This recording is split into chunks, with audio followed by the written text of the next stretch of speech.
जब हम गुरु के पास जाते हैं तो अक्सर गुरु हमको कुछ कहता है, तो हमको गुरु की बातें ध्यान से सुननी चाहिए और उसका भावार्थ समझना चाहिए। एकदम ऐसा नहीं करना चाहिए कि बिल्कुल अ, बिना समझे, बिना सोचे और शब्दार्थ में ही उस बात को ले लिया। गुरु कहना क्या चाहता है, उसके पीछे उसका भाव क्या है, वो विषय क्या रखना, क्या आपको समझाना चाहता है, क्या कहना चाहता है, उसके पीछे वो आपसे करवाना क्या चाहिए, ये चाहिए देखना चाहिए। अगर हम वास्तव में गुरु की सारी बातों को समझ लेंगे, तो हमारे आधे संकट तो अपने आप दूर हो जाएंगे। अब उदाहरण के लिए मैं आज एक कहानी सुनाता हूँ। एक गुरु था, उसके बहुत सारे शिष्य थे। तो गुरु ने सोचा एक बार सभी शिष्यों की परीक्षा ली जाए। तो गुरु ने कहा, सोचा कि भाई ये मेरे इतने सारे शिष्य हैं, इनकी एक परीक्षा किस प्रकार से ली जाए।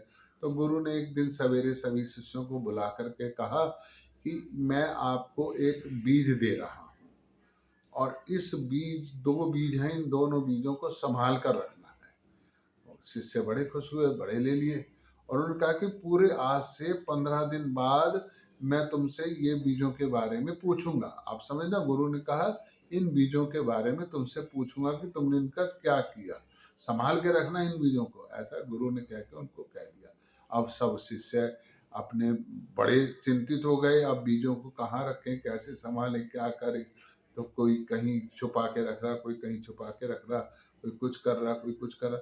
लेकिन एक शिष्य ने जाकर के चुपचाप दोनों बीजों को जमीन में गाड़ा और उनको जल पानी सींचता रहा 15 दिन, और एक अच्छा वो पौधा निकल कर आ गया। 15 दिन बाद गुरु ने बुलाया। गुरु ने कहा कि मैंने आप लोगों को बीज दिए थे, वो कहाँ है। तो सबने ला करके दे दिए। तो वो एक जो जिस शिष्य ने जमीन में गाड़े थे, उन्होंने कहा गुरुजी थोड़ी दूर आपको मेरे साथ बाग में चलना पड़ेगा, वहां मैं आपको बताऊंगा कि मेरा बीज कहाँ है। तो वो जाकर के उन्होंने वो देखा, तो उन दो बीजों की बजाय दो वहां पे पौधे खड़े हो गए और कहा कि गुरुजी मैंने तो इसको पृथ्वी में गाड़ के इस तरह संभाल के रखा है ताकि इन बीजों से और भी बहुत सारे बीज बन जाए। तो गुरु ने कहा मैं यही तो बताना चाहता था कि मेरी शिक्षा लेकर के आप आगे भी लोगों के अंदर जागरूकता भावना पैदा करें, आगे भी लोगों को समझाएं।